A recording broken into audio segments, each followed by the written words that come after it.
وەکو ئەزانن بەرنامەی کورسات مەگەزین بەرنامەیەکی هونەری هەروەها کولتوریە.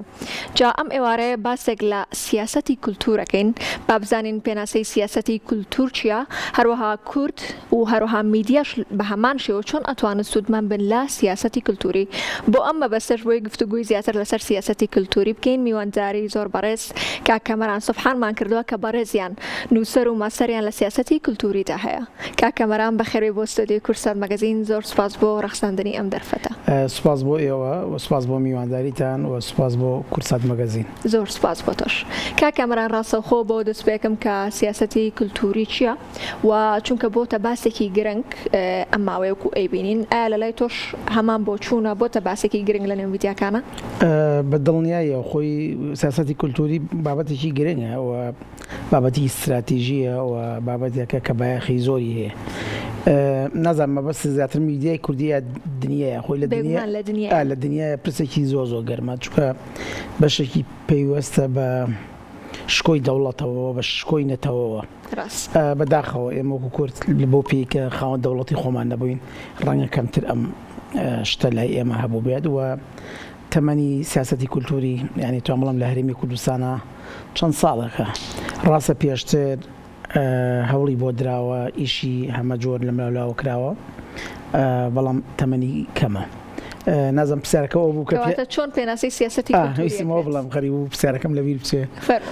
سیاسەتی کولتوری بریتە لە کۆی ئیدارەدان و کۆی استراتیژی، کۆی ئەو پلانانەی کە دائەنێت بۆ بەڕێوەبردنی کولتور ئەگەر هەرچەند لە کوردەوە پێناسەکراوە بە فەرهەنگ یا بە ڕۆشنبیری، بەس لە ڕاستیە جیاوازترە. کولتور جیاوازەکەیەوە کە فراوانترە، ینی ئاستی تێگەیشتنی فراوانترە. سیاسەتی کولتوری ئەو سیاسەتەیە کە کولتور، دابوونەریەت، فەرهەنگ، باری ڕۆشنبیری، زمانی دایک، هونەر، ئەدەب، کۆی ئەو شتانە لە کۆمەلگایە بەڕێوە بات و پلانیان بۆ دانێەوە بەرەو پێشیانەوە بات و ئەم شتانش کە باسمان کرد بەشێکی دانەبڕاوی پێگاتەی هەموو نەتەوە میلەتەکەن. تۆ گەر سەیریکی کولتوری کوردی بۆ من لە دروستبوون و دەرکەوتنی نەتەوەی کوردەوە هەبوو هەیە و کوردیش بە پێی هەموو بەڵگا مێژویانە یەکێکە لە نەتەوە هەرە دێرینەکانی ئەم ناوچەیە و یەکێکە لە نەتەوە زیندوەکان و دەیان ساڵ و سەدان ساڵ لەم ناوچەیە ئەژی سڕای ئەوەی کە دەوڵەتی خۆی نەبوو، سڕایەوەی کە خاوەن سیادە و سربەخۆی نەبوو بەس ماوەتەوە. مانەوەکەی بەڕاستی بە پلی یەکەم ئەگەڕێتەوە بۆ کولتورەکەی و بۆ فەرهەنگەکەی و بۆ ناتوانم بڵم بۆ ئەو سیاسەتە کولتورە، بەڵام بۆ ئەو ئیدارەدانە کولتوری کە هەی بووە لە فۆلکلۆر، لە بەید، لە حەیران، لە گۆرانی، لە میوزیک، لە زمان. تۆ ئەزانی یعنی لە 100 ساڵی ڕابردووە کورد لەم ناوچەیە بەرشەپۆلێکی لە ناوچوون و ئیبادەکردنێکی زۆر بووەتەوە و خەڵکێکی زۆری لە ناوچووەوە زۆر ئازار دراوە، بەڵام ئەبینی تا ئیسە زمانەکەی ماوە و تا ئیسا فۆلکلۆری ماوە، تا ئیسا مۆسیقای ماوە و تا ئیسا دابوونەرێتی ماوە و تا ئیسا بیرکردنەوەی ینی بیرکردنەوەی کوردیانەی ماوە. ئەمە هەمووی بەڵگەیە لەسەر ئەوەی کە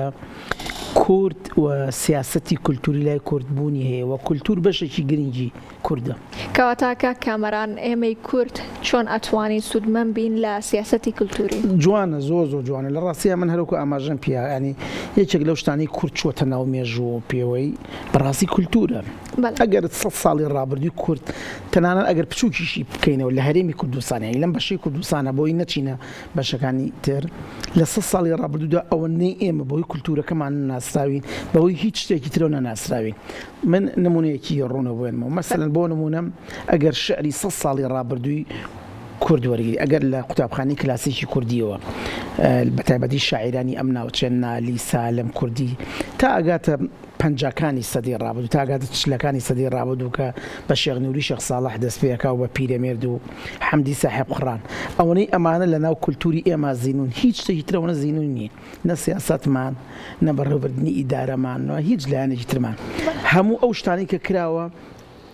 لەسەر ئێمە نایەرەکانمان و دوژمنەکانمان و ئەو وڵاتانی کە داگیریان کردوین زۆر شتی ئێمەیان لە ناو بردووە، بەس نەیانتوانێت شعری کلاسیک لە ناو بەرن. ڕەنگە نەوەی من و تۆ، نەوەی پێش من و تۆش و نەوەی پێشتریش ئاشنا بوون بە ئەدەبیاتی کلاسیکی کوردی و ئاشنا بوون بەم شێوەزارە ئاخافتنە کوردیە کەواتە ئەمە بەشێکی گرنگی کولتورەکە ئێمە وەکو نەتەوەی کورد بەهۆی ئەم کولتورەوە ماوینێتەوە کە خۆی بینێتەوە لە زمان لە ئەدەبیات و لە کولتورە. کاکەمەران تۆ یەکەم خوێندکاری کە لە کوردستان ماستەرت هەیە لە بواری سیاسەتی کولتوری باشە چۆن بوو ئەم بەشەت هەڵبژار چ شتێک بوو لە ناخی تۆی هاندا کە ئەم شتە هەڵبژێریت؟ لە ڕاستی من خۆم بڵند دوو تایبەتمەندی دوو پسپۆڕیمە خۆم پێشتر هونەرم خوێندووە لە ڕاستیە دواتریش میدیام خوێندووە من ماستەر نامەکەم لەسەر هەردوو بوارەکەیە ینی خۆم کە بووم بە خوێندکاری ماستەر و یەکێ لەو شتانی کە بیرم لێ کردەوە هەمیشە کە ئەوە بۆ بتوانم چۆن شتێک بدۆزمەوە چۆن ڕایەڵێک بدۆزمەوە لە بینی میدیا و کولتور بۆیە دوای ڕاوێژکردن لەگەڵ کۆمەڵە کەس و هونەرمەند و نووسەر و مامۆستای زانکۆ بیرم لەوە کردەوە کە لەسەر سیاسەتی کولتوری کار بکەم بۆیە هەر ئەوەشم ینی ناونیشانەکەم وادانە کە پەیوەندی نێوان میدیا بەگشتی یەک کەناڵە ئاسمانیەکان تەلەڤیزیۆن بەڵێ بە سیاسەتی کولتوریەوە و مەبەستیشم بوو لە کەناڵە ئاسمانەکان تەنانەت زۆر جار هەندێک لە هاوڕێیان یا لە هەندێک مامۆستا و کەسەکانتر ئەویان پێوتم مەسەلەن بۆ بە شامل بێ لەسەر میدیا یا لەسەر سۆشیال میدیا بێت چونکە سۆشیال میدیا خۆ دەزانی زۆر گرنگە بەڵام من لە ڕاستی هەر مەبەستم و لەسەر تەلەڤیزیۆن کە ئەڵەم تەلەڤیزیۆن مەبەستم لەو شاشە نییە مەبەستم لە ئۆرگانەکەیە لە کەناڵە ئاسمانیەکەیە بۆیە ماستەرنامەکەی من لەسەر کەناڵە ئاسمانیەکان و سیاسەتی کولتوریە. بەڵێ کەواتە ئەتوانین بڵین زمانی دایک چۆن پەیوەستەکەینەوە بە سیاسەتی کولتوری هیچ پەیوەستبوونێک هەیە لە ئەم دوانەیە؟ زۆر پەیوەندیە من بەشێکیشم لە ماستەرنامەکەم باسی زمانی دایکم کردووە کە ڕەنگە لەم بەرنامەیە زۆر دەرفەت نەبێت تەفاسی بەڵام من هێڵە گشتەکانە پێڵم ئەزانی زمان بۆ مرۆڤ شوناسی مرۆڤە ناسنامەی مرۆڤە و ڕەنگە ئێمە لەگەڵ هاوڵاتێکی عەرەب یا لە هاوڵاتی تورک یا فارس یا فەڕەنسی زۆر شتمان هەبێ هاوبەش بێت و مرۆڤایەتی لە زۆر شتە هاوبەشن بەڵام ئەو تایبەتمەندی جامان نەکاتەوە زمانە تەنانەت زمان پێش ئاینیش ینی پێش ئاینیشە چونکە زمان لەگەڵ دروستبوونی مرۆڤەوە لە سەراسەری زەوی بوو بە بەشێک بەداخەوە ینی من بۆیە کاڵم زمانی دایکمەڵژە بەداخەوە کەناڵە تەلەڤیزیۆنیەکان ڕۆڵیان زۆر بوو بە هەردوو دیوەکە هەم بە دیوی گەشە پێدان کەمە جێگەی دەستخۆشیە بەڵام بە دیوی لاوەزکردنی زمانی دایکیشە لە ڕاستیە پەروەردە و سیستەمی پەروەردە و لەگەڵ کەناڵە ئاسمانیەکان ڕۆڵی خراپیان گێڕا لە ڕۆڵی خراپیان گێڕا لە زمانی دایکە لە کوشتنی زمانی دایکە ئەگەر ئاوا بڕوات لە ڕاستیە ڕەنگە لە 20 بۆ 30 ساڵی داهاتوو ئەم فۆرم و شێوازە لە زمانی دایک ڕەنگە مەحاڵە بیناسینەوە لە کاتێکە کە ئێمە زمانێکمانەیە وەکو ئاماژەم پێ لە 3 بۆ 4 سەدەی ڕابردووە سەرڕای ئەو هەموو داگیرکاریە سەرڕای ئەو هەموو ئالەنگاریانە توانی بمێنێتەوە ڕاستە ئێمە وەکو نەتەوەی کورد شێوەزارمان جیاواز هەیە شێوەزاری جیاوازی هەیە ئەمە نەنگی نییە بۆ زمانەکەمان بە پێچەوانەوە ئەمە دەوڵەمەندی زمانەکەمانە بەڵام میدیا ڕۆڵێکی هەندێک جار خراپی بینی لە داخستنی زمانی دایک و لێدان لە زمانی دایک پەروەردەش بە هەمان شێوە بەڕاستی ئەو ڕۆڵی نەیتوانی ئەو ڕۆڵە ببینی و ئەگەر ئاوا بەردەوام بێ و خەمخۆری نەبێ بۆ زمانی دایک لە ڕاستی وەکو ئاماژەم پێ لە 20 بۆ 30 ساڵی داهاتووە نەوەیەک دروستە بێت هەر گاڵتەی بە زمانی دایکێت و گاڵتەی بە کولتوری کوردیەت و گاڵتەی بە فەرهەنگی کوردیەت ئەمەیە پەیوەندی نێوان میدیا و زمانی دایک و سیاسەتی کولتوری. کاکەمەران بەپێی ئەو داتەوڕاپرسیانێکە کردوتە چ کەناڵێک هەیە کە بایەخێکی زۆر گرنگێکی زۆری یابێ بە سیاسەتی کولتوری؟ لە ڕاستیە من هەموو جارێ سەرپەرشتیارەکەم دکتۆر یاحیا عومەر شتێکی پێوتم لە ڕاستیە من زۆر خەلەقی ڕاپرسیەکە بووم ئەو ڕاپرسیەکە کردم هەموو جارێ شتێکی بیرەخسمەوەی ئەو نەتیجانەی یەتە بەردەستیتەوە دوو مەرجیتیایە مەرج نییە لە واقعاوا بێت و مەرجیش نییە دڵبەندی تۆ بێ وەکو توێژەر ینی مەسەن ڕاپرسێکی جاری وایە بەڵام ئەوەی یەتە بەردەسیە ئەوەی نەتیجەیە تو هیچ ڕێگاکی تری لە بەردەستان نییە ئیلا و بیلابێ بە ڕاپرسی ینی ئەگەر شتێک گفتوگۆی زۆر لەسەر بێت ئەبێ بە ڕاپرسیەک لایگەیتەوە ئەو ڕاپرسی کە منیش کردم لە ڕاستیە بە زۆرینەی ڕەها کە لە سەروی لە سەدا 60 و ئەگەر بیرم نەچوو لە سا 67 بەشداربوانی ڕاپرسەکەی من پێیان وایە کەناڵی کورسات باشترین کەناڵی کوردیە کە گرنگی بە کولتوری کوردی ئەیات و ڕۆڵی هەیە لە گەشەپێدان و ئاڕاستەکردنی سیاسەتی کولتوری و ڕۆڵی هەیە لە بایەخدان بە ژانر و بەشەکانی کولتوری کوردی کە لە فۆلکلۆر لە بەید لە حەیران لە گۆرانی لە دیرۆک لە هەموویە پێم وایە هیچ لە سەدا سەد کورسات یەکەمە کە ئەگەر هەڵام نەکرد بێت لە سا 67 بەشداربووان پیان وایە کەناڵی کورسات باشترین کەناڵی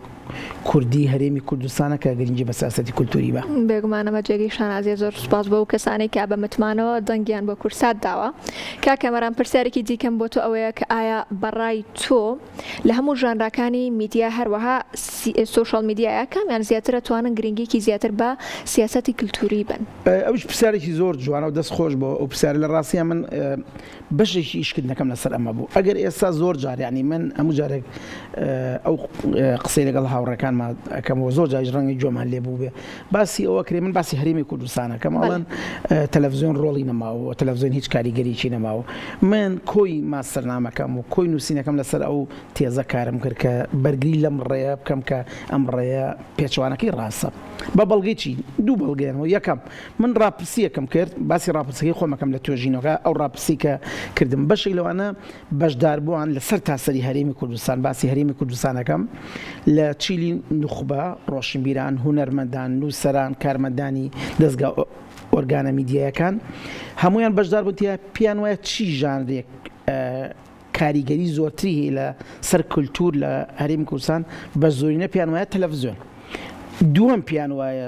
سوشال میدیا اینجا ئەچێتە سەر ڕادیۆ اینجا ئەچێتە سەر ڕۆژنامە و گۆڤار ئیلە ئاخری ئەوەی بەڵگەی دووەمە کە من باسێکەمە تەلەڤیزیۆن بۆچی گرنگە هەموو ئەم کەناڵە تەلەڤیزیۆنی کوردیانەی کە من بڵێن عینی ئیشکردنی توێژینەوەکەم بووە تەلەڤیزیۆن جیا لە هەموو ژانرەکانی توانێتی خۆی تازە بکاتەوە خۆی ئەپدەیت کاتەوە نمونەیەکی بچووک ئێستا ئەم گفتوگۆیی من و جەنابەیکەین لە تەلەڤیزیۆنم مەرجنی هەموو کەس لە شاشەی تەلەڤیزیۆنا بیبینێت بەشێکی تەلەڤیزیۆن توانێتی لەم سەدەی هاوچەرخەیە خۆی ئەپدەیت کاتەوە وەکو تەلەڤیزیۆنی 20 ساڵ 30 ساڵ لەمە پێش نەبێت ئەی خاتە ناو سۆشال میدیا تۆ لە ڕێی تیکتۆکە بۆ دێت لەگەڵ لە ڕێی وەتسەپەوە بۆیە لە ڕێی ئینستاگرامە بۆیە لە ڕێی ئێکسەوە بۆیە کەواتە تەلەڤیزیۆن گیان لە هەموو ژانرەکانی میدیا زیرەکتر بۆ توانێتی هەموو ژانرەکان کۆ بکاتەوە لە خۆیە و بتوانێت بەکاریان بێنێت بۆ گاندنی پەیامەکانی خۆی ئەم مۆبایلی بەدەستمانەوەی ڕۆژانە ئەو ئایپادی بەدەستی تۆ ڕۆژانە بەردەوام پامی تەلەڤیزیۆنەکانە بۆیێت ڤیدیۆی کوردیان ڤیدیۆی کاریگەریان شتی خۆشی شتی شادی نیوز چی ئەوانە هەمووی لە ڕێەوەیە بەڵام ژانرەکانی تر کەمتر توانیوانە بۆ نمونە ئەگەر سۆشال میدیا وەرین سۆشال میدیا بەس لەو ئیتاری خۆیە بەڵام تەلەڤیزیۆن نەخێر لە هەموو ژانرەکانی سۆشال میدیا بوون بە بەشێک لە تەلەڤیزیۆن بۆی هەتا ئێستا کە سەدەی ئێستایە سەردەمی ئێستامانە تەلەڤیزیۆن کاریگەریترین ئامڕازی میدیایە بەڵگەی تریش لە هەرێمی کوردستان بەردەوام هەموو ساڵێک یا حیزب یا کۆمپانیاکان یا چی خەریکی کردنەوەی تەلەڤیزیۆنن تەلەڤیزیۆنی تازەن پرسیارێک ئەرێ بەڕاست ئەگەر تەلەڤیزیۆن ڕۆڵی نەمابێت ئەی بۆم هەموو تەلەڤیزیۆن تازە ئەکرێتەوە ڕاستە دەستە خۆش بێ کامەران کۆتا پرسیارم بۆ تۆ ئەوە بێت کە لە کۆتایی ئەم مانگە بەڕێوەبەراتی ڕۆشنبیری سلەیمانی یەکەمین دیداری سیاسی کلتوری سازەکات و بەڕێزیشتان لە نێو دیدارەکە پێم وابێت توێژینەوە یەکتان هەیە ئەتوانی پێمان بڵێ لە ڕێگەی کورسات مەگەزینەوە کە توێژینەوەکەی بەڕێستان باس لە چیەکە و ناوەڕۆکەکەی چییە زۆر سوپاس جارێکی تریش لە ڕاستیە توێژینەوەکەی من هەر لەسەر ئەو تایبەتمەندی و پسپۆڕی خۆمەکە باسی پەیوەندی نێوان میدیا و سیاسەتی کولتوریەکەم و ڕۆڵی کەناڵە ئاسمانەکان لە ئاڕاستەکردنی سیاسەتی کولتوری لێرەشەوە بە دەرفەتی ئەزانم لە ڕاستیە هەر بۆ پشتیوانی لە پرسیارەکانی سەرەتایی جەنابە کە دەستخۆشیێکی زۆر لە بەڕێوەبەراتی ڕۆشنبیری سلێمانی بکەم لە ڕاستیە ئەمە شتێکی زۆر باش و من پێم وایە ئەگەر بە هەڵە نەچوو بم ئەمانیش یەکەم ناوەندی ڕۆشنبیرین لەسەر ئاستی هەرێمی کوردستان کە بیریان لەوە کردوتۆ کە فستیڤاڵە یا چالاکیەک بۆ سیاسەتی کولتوری لە هەرێمی کوردستان ڕێک بخەن خۆشبەختانە ئەوەی کە من بینی بێتم هەر من دەیان توێژەری تر لە ڕۆژهەڵاتی کوردستان لە بەشەکانی تر لە ئەوروپا لە شارەکانی تر میوانداری کراون هەر یەکێک لە گۆشەیەکی جیاوازەوە گفتوگۆ لەگەڵ سیاسەتی کولتوری ئەکات من پێشنیار بۆ جەنابتوو بۆ کەناڵی کورساتەکەم کە گرنگی زۆر بە و دیدارە بن